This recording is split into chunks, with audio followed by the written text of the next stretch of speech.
match that could decide it all for Russia. This could be their last match, or they could bring it down to round 3.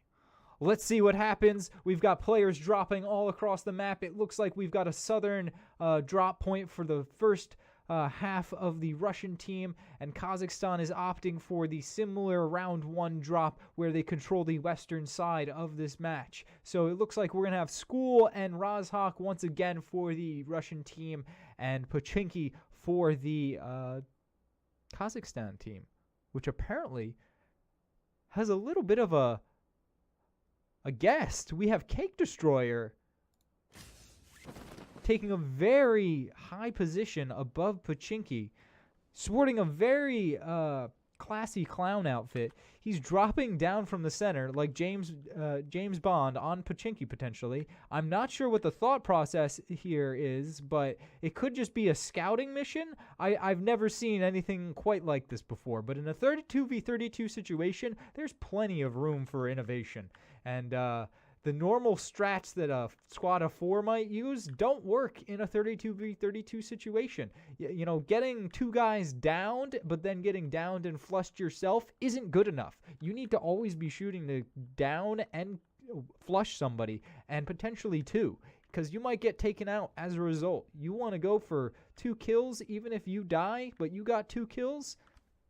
Man, you did a good job. You were positive on the team. So it's those players we will be looking to as Cake Destroyer decides to journey on down to Potato Mountain after getting a little bit of recon on the number of players at Pochinki. You know, that's a very smart move on Russia's side. They wanted to gather information, try and get a little bit of a layout as to what's going on in Pochinki. Could they rush Pochinki, create a sort of blitzkrieg on them in this sense, and storm that area? They know that there's only about 10 people if Cake Destroyer was counting, but alas, the Kazakhstan circle is heavily favoring them.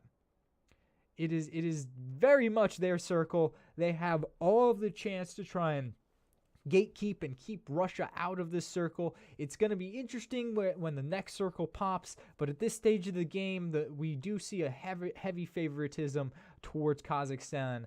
So Russia's got to do their best to make their way into the center of the zone, so that they're not facing that situation again where they're relegated to the edge corners trying to make their way in with all the best compounds, mountains, and geographical features already taken and being held by the Kazakhstan line. So I think Russia's going to have to do a really early shift here, and it might be a bit of an issue for them as they're going to be left with not as much loot and not as many vehicles potentially. So we'll see how Kazakhstan responds to this. I would expect to see a couple of squads camping the bridge entry points, potentially somebody at Georgia Pool, and as well as just a general sniper line on Potato Mountain trying to gatekeep them and have a good communication over to their Pochinki team members as to what's going on.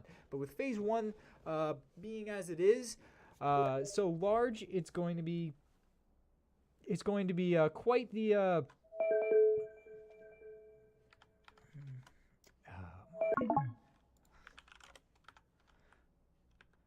it's going to be quite the interesting matchup here. So we'll see.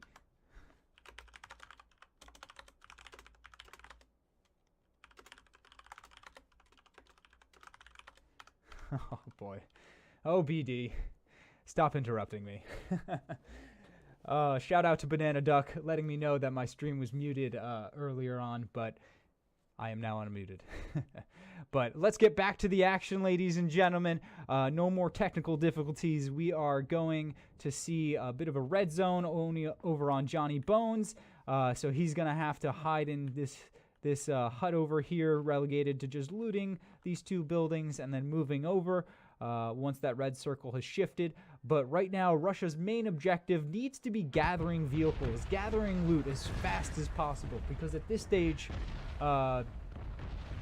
they're at a disadvantage. And it looks like Kazakhstan is making their way over to the line of the circle, looking to catch the rotation. So for Russia, they've got a good opportunity to sneak on by the ruins area and try and make their way into that center spot. Because as this circle closes, if we see it deeper to the west, that's going to spell disaster for Russia, because that means they're going to have to go through all of Kazakhstan in their rotation. So here we finally see some rotation going on. Test 333 with a passenger making his way over. He's zooming quite fast and stands at risk to get caught by Moonlight. So we'll see if Moonlight's gonna see him. He's gonna take some shots. Maybe. He's definitely relaying the information back to Kazakhstan. The central HQ. They're gonna have to close in on him. You can see the response team of Kazakhstan. They now have position. They have auditory notification of these vehicles trying to broach their way in. I think we're going to see a lot of sneak tactics by Russia as they try and make their way into the circle. But if Kazakhstan is fast enough to actually respond to these small teams, it could spell disaster for Russia. So it will be interesting to see how they all make their way in, whether there'll be any gatekeeping. Pachinki appears to almost have been abandoned, as Kazakhstan's just looking to centralize themselves on a northern front and a central front as well. So again, we're going to see the two-player split, or two-part split on the Kazakhstan team, as they are eventually going to link up. But here we have the first down and flush by Flasm on a member of the Russian team. Unique standing going down early in the game as the first casualty. Early scouting mission, very dangerous, and the counter team of Russia's secondary vehicles is making its way on Plasm. They get the down, and they're gonna get the flush as he's out in the middle of the road. So not a bad trade for Russia, but still they need to be looking to concentrate more of their team together, as Kazakhstan will make a response in fashion, probably with greater numbers. So we do see over 20 members of the Russian team all stacked in vehicles together, many passengers going together. We've got the Fury Road convoy coming through. It's actually quite amazing to see this number of vehicles working in communication, teamwork.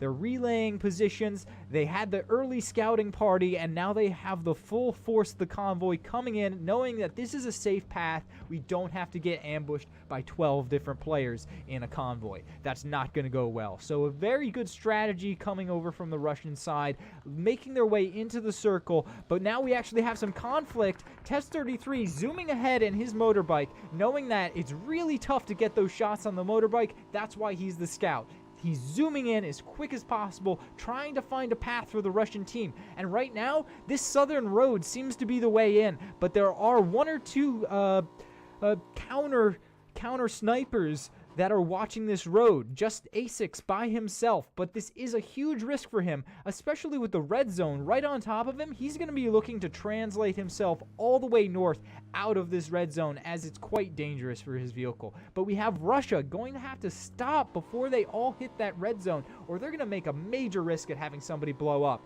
If they have 20 cars drive through a red zone, that is the most aggressive thing I will ever see in PUBG, in terms of we don't care, the red circle is a joke.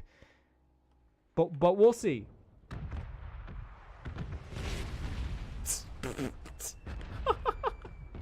I'm sorry, but we will see one Russian team member go down immediately to the red zone. Oh my god. Boys, you cannot charge into a red zone like that. And it looks like the rest of the convoy is taking the message as they lose one team member to the red circle. Player unknown isn't removing the red circle. He loves it, and it creates a little bit of chaos for us in this 32v32 matchup. So we're left with a 30v31 on the Russian side. 30 on the Russian side and 31 on the Kazakhstan side. And so the next circle shifts, and this is looking like quite the esports circle, with half of it in the ocean and the other half of it actually on land. We're going to need to see a massive shift by Russia deeper into this center part of the circle. Otherwise, we're going to about to see a huge war kick off over by the mining area and the quarry. Only two teams left over by them, two team members left over by themselves for Kazakhstan, and that's going to be a down on Shaman by Oren, and Samin is going to look to drop a couple of smokes and get his teammate up. They have a bit of a defilade here, but there is a flanking Russian squad up on this hillside. They don't know how many team members of Kazakhstan are there. This is an opportunity for them to take it a little bit of advantage, take a couple of team members off the board of Kazakhstan. They need to get aggressive in this position. If they understand that they have the advantage, there's not that many players on the Kazakhstan side, they need to push this. They have the vehicles. These two individuals do not, and it's going to be up to Russia to take the initiative and try and get some downs and kills here. Taking some damage here. That's 25 on GW. That's another 27. He's running panically. This is one more shot. Is it going to happen before he gets to cover? Nah, he is able to reach that corner, and he is safe. And now we're going to see some more battling going on, actually towards the center part of the circle. Russia's initial scouting party made their way deeper into the center of the zone. They've got a nice spot up on this rock mountain. It's going to prove fruitful for this six-member team for the Russian side. That's Test 33 getting 333 getting down on Arnie over by this mountain, but Keen is looking to res him just as quickly. And that's going to be Pancho actually getting a down and a flush with the M24 over on another part of the battle. So that's actually not looking the best for Russia as they look to hold down this mountain. But they are pincered between two parts of the Kazakhstan team, with the southern part and the other main concentration, which is shot a flare gun. So we can expect to see a large number of team members of Kazakhstan concentrate themselves over to this part of the circle. But we still have the southern Russian team looking to support their northern teammates as they seem to be taking a ton of fire. So we need to see the southern side push over, create some relief on the southern part of their northern team members, and at least give them an opportunity and have some breathing room, because if the other part of Kazakhstan starts lighting them up from the other side, it's going to be a dangerous dance between this pincer movement of them. But we have test 333 looking comfortable, sitting in this little defilade. I'm sure the Kazakhstan team knows about him, but he's going to be able to create a little bit of a buffer, make sure that the Kazakhstan team stays over on their hillside, doesn't try and push down and rush Russia. But now we have more flare guns actually being shot off by the Kazakhstan team, as they now have 2 care packages on their way. That's going to give them a significant advantage if they're able to get all those level 3 weapons and armor under their inventory. So it's up to Russia to try and make something happen right now, as their northern team looks to be completely cut off from the rest of the Russian team. And as long as that southern thorn is there, it could spell disaster for them if Timothy and Asics actually start landing some downs on this Russian squad up north.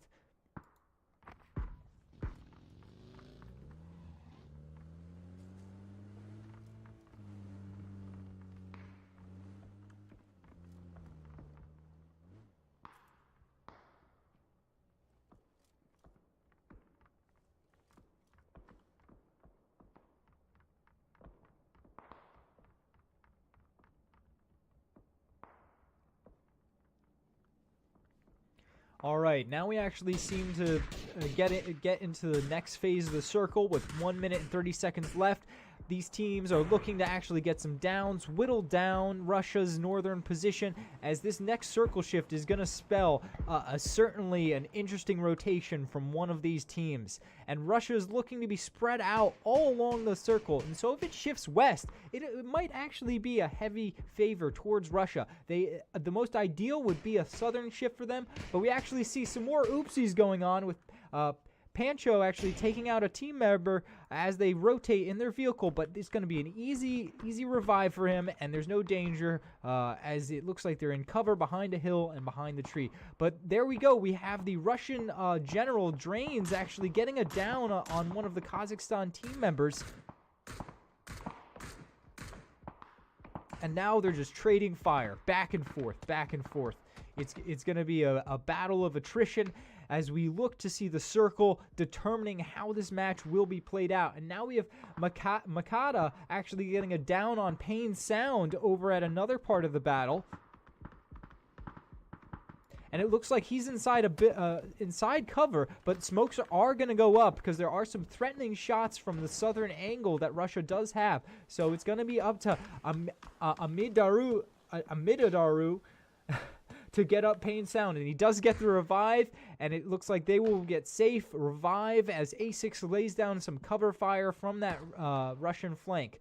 And now we actually have that circle popping. It has favored the eastern side a bit, as well as being a bit in the dead center in terms of north and south. So an eastern shift, not the best for Russia, but if they can manage to take some priority locations along the southern side and maybe a rotation along the northern side, they would have a good spot. But now we're seeing a rotation along the beach. Russia knows that they need to group up, as this next circle is not looking good for them outside on that mountaintop. So it's going to be a hard shift for them as they look to make their way past this squad hiding in this set of buildings.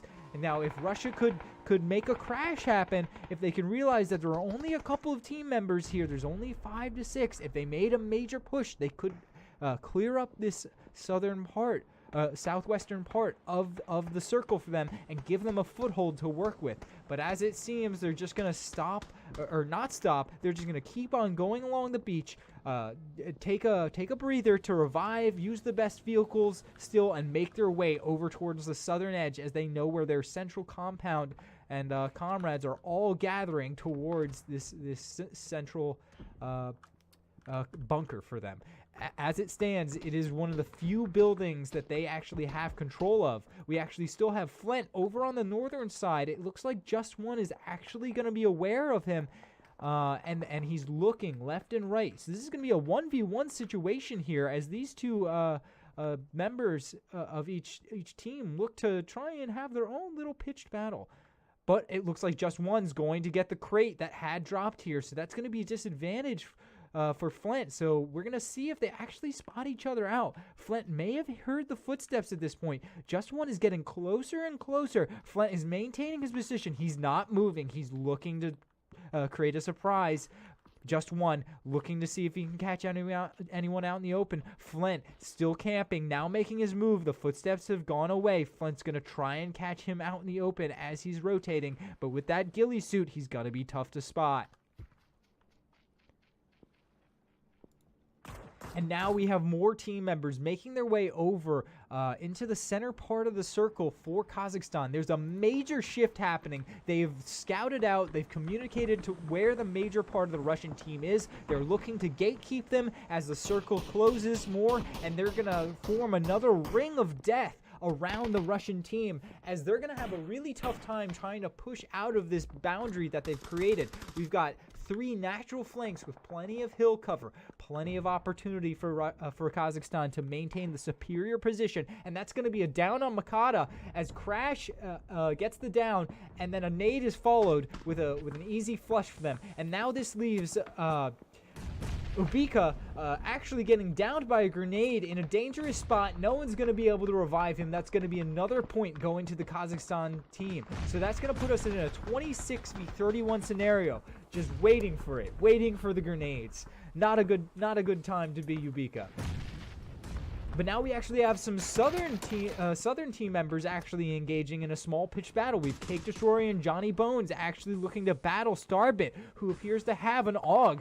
Having the superior flare guns earlier in the game is proving fruitful for Russia. But now we have VRAN getting a down and a flush on Nesqui. That is the general of the Kazakhstan team. That could provide a bit of a morale boost for this Russian team, as they find themselves still in a southern spot that is not the best for the new circle shift. So what we're going to need to see is them to clear this eastern front and try and make their way up north, as that would be a better way for them to establish more zone control. But we actually do have Johnny Bones getting the down and the flush on Starbit. He's going to be able to get that AUG if he loots that body, and will give a little bit more boost to the Russian morale, as they have 5 seconds before this next zone closes, and it is going to be a rough one for them.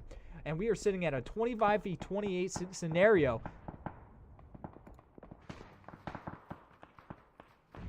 And now the circle has shifted again, and it looks like Kazakhstan still has the superior position, and they are laying down a rain of fire on Russia as they are stuck in this compound's edge, not really able to do too much. But Oren looks like he's able to get to safety. The smokes are going to come out. As long as the smoke provides cover quick enough, it's not going to be too much of an issue for them. And now we have Tizerin taking down Mr. Shaman.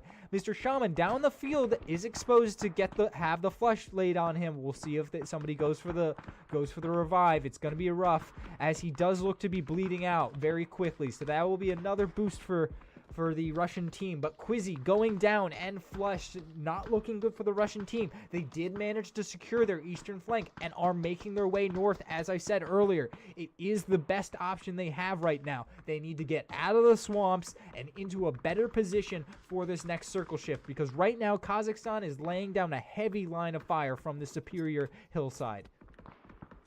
Kazakhstan has more flare guns. They have more crates. It's definitely in their side in terms of weaponry, firepower, and essentially a geographical location that will give them a greater advantage as the circle closes more and more.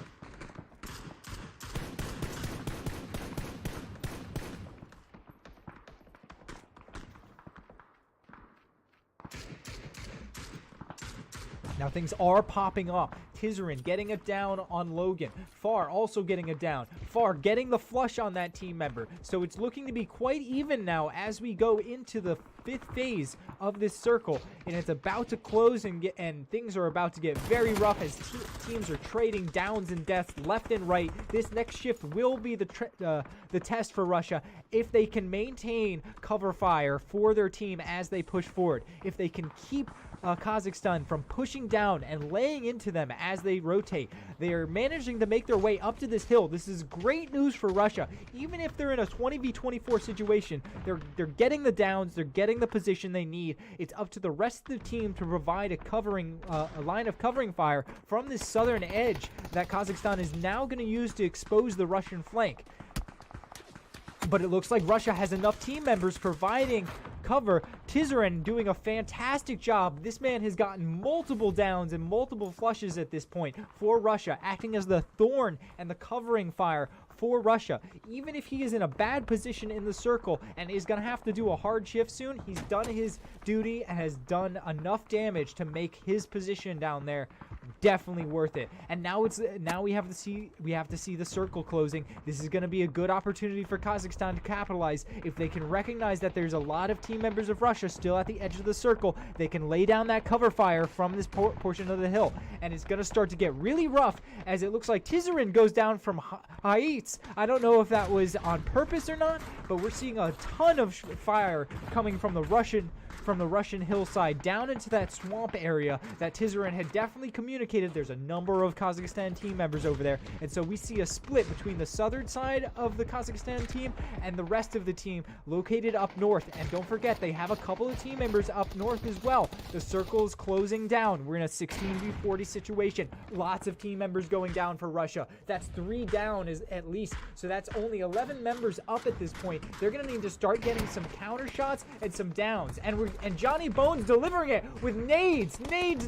He's gotten 3 grenades kills there, and it's looking rough for the Kazakhstan team as they need to start reviving all of these team members. And it's Russia's opportunity to capitalize. Crash actually throwing a grenade that kills Black Overlord as Dice throws another grenade that takes down Crash. So it's looking to be a fantastic situation for Russia as they're actually making a lot of damage. But we're getting a lot of counterfire from Kazakhstan. There are deaths being traded left and right, and it looks like Russia's still maintaining their position, but we're in a rough spot for them as they only have 6 to 7 team members left that are up. Actually, we have 1, 2, 3, 4, 5 down. So that's 5 Russian team members that have to hold back the onslaught of 14 rezzed Kazakhstan team members. So it's going to be a true clutch moment. And look at that, ASICs going with the grenade. It's looking really rough for Russia. They need to pull something out of their book of tricks right now, because at a 2v13 situation, it is getting rough. And look at that, we only have how many left? We have Datish being the last team member alive. Actually, we still have Prill hiding behind a tree, and he goes down, no problem, with 13 team members left for Kazakhstan. That looks like it's going to be it for Russia. Congratulations to Kazakhstan. They did their best. They maintained the zone control.